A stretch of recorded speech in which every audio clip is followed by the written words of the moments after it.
In the book of Genesis, we meet two brothers, Esau and Jacob. Esau, skilled hunter and Isaac's favorite, roamed the wild fields. Jacob, the quieter of the two and Rebekah's favorite, stayed close to home, tending to the flocks.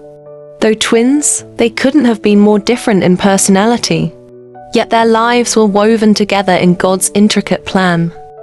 As we delve into the story of Esau and Jacob, we find ourselves asking profound questions. Why did God choose Jacob over Esau? Why did he tell Rebekah, the elder will serve the younger? These are not just questions of theology, but reflections of our daily struggles to understand God's plans for us. The story of Esau and Jacob is a mirror of our lives, full of choices, challenges, and consequences. Esau, the skilled hunter, the favorite of Isaac, represents those who prioritize immediate gratification. He traded his birthright, the spiritual inheritance meant for him, for a bowl of stew. Why? Because his impulsive nature clouded his judgment. He sought worldly pleasures over spiritual blessings. Jacob, on the other hand, was not without fault. He deceived his brother and father to secure a blessing that God had already destined for him. His actions show us the pitfalls of relying on human cunning rather than trusting God's timing and methods. Yet God's grace prevailed. Jacob's disciplined and persistent nature made him the ideal vessel for God's covenant, even though he had to learn hard lessons along the way. Why does God choose one over another? God's choices are rooted in his divine purpose. He doesn't see as we see. He sees the heart and the potential for his will to be accomplished. Jacob's journey was far from perfect, but his faith and perseverance aligned with God's greater plan. Esau's focus on worldly desires disqualified him from carrying the spiritual lineage through which the Messiah would come. This brings us to a life-changing realization. God doesn't call the qualified. He qualifies the called. Just as Jacob was chosen despite his flaws, God can use you, no matter your past, to fulfill his purpose. The story of Jacob and Esau is rich with lessons that speak directly to the challenges we face today. These lessons provide practical wisdom for navigating relationships, making decisions, and walking faithfully with God. Let's dive deeper into these lessons and explore how they apply to our lives. 7 lessons to learn from Esau and Jacob. 1. Prioritize spiritual growth over worldly desires. Esau's decision to sell his birthright for a bowl of stew is a powerful example of how momentary desires can cost us lasting blessings. His impulsiveness and lack of appreciation for his spiritual inheritance serve as a warning. For example, imagine someone who prioritizes immediate gratification over long-term goals. For instance, a student might skip studying for an exam to watch a movie, only to regret it later when they fail.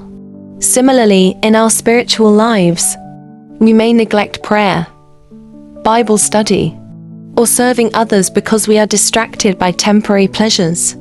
Don't trade eternal blessings for fleeting satisfaction. Focus on building a relationship with God, investing in your faith, and pursuing his purpose for your life. 2. Trust God's plan and timing.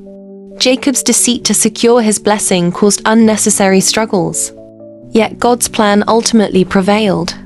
This reminds us of Proverbs 3:5-6.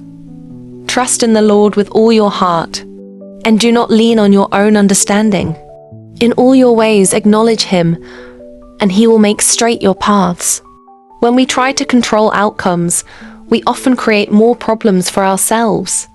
Jacob had to flee from his brother and endure years of hardship because he didn't fully trust God's timing. Let God lead. Waiting on him may be hard, but it is always worth it.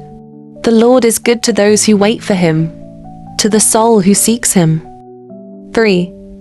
Choose your relationships wisely. Esau's marriages to Canaanite grieved his parents. Genesis 26 to 34-35, and revealed his disregard for God's covenant.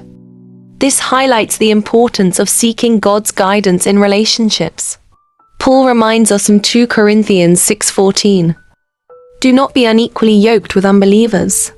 For what partnership has righteousness with lawlessness? Or what fellowship has light with darkness?"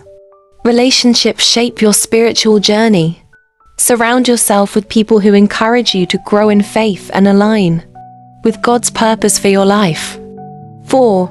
Worldly success versus spiritual blessings.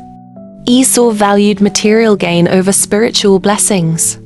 His love for hunting and the immediate rewards, it blinded him to the significance of his birthright. Jacob, despite his flaws, understood the value of spiritual inheritance and sought it, even through imperfect means. Worldly success is temporary, but spiritual blessings are eternal. Strive to live a life that pleases God and trust that He will provide for your needs. 5. Reaping what you sow. Jacob deceived his father and brother, and later he himself was deceived by Laban in Genesis. This principle is clearly stated in Galatians 6-7. Do not be deceived. God is not mocked. For whatever one sows, that will he also reap.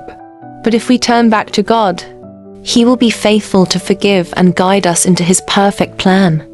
Jacob, after years of separation and personal growth, was about to face his brother, Esau. Would anger or forgiveness prevail? In a remarkable act of reconciliation, Esau ran to meet Jacob, embraced him, and wept. Their reunion was a testament to God's power to heal and restore relationships. 6. God's blessings extend to others through us. Jacob's transformation and humility allowed God to work through him, softening Esau's heart. Genesis 33-10 reminds us of Jacob's words to Esau. To see your face is like seeing the face of God. Now that you have received me favorably. Reconciliation is a gift from God, a reminder that His grace can restore even the most broken relationships. Jacob's life was far from perfect, yet God used him to fulfill His divine purpose. From deceit to discipline, from struggle to surrender, Jacob's journey reminds us that God qualifies the called, no matter their imperfections. 7. God can use imperfect people to accomplish His perfect will.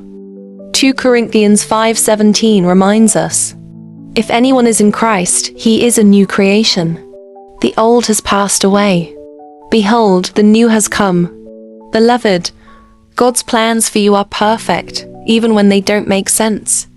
Embrace the journey, learn from the trials, and trust that His purposes for your life will prevail. Go forth, living in faith and obedience, and be a light to the world. Share this message with others, and let's grow together in Christ. If this message has blessed you, subscribe to the channel for more inspiration. Share it with a friend, and let's continue this journey of faith together. God bless you.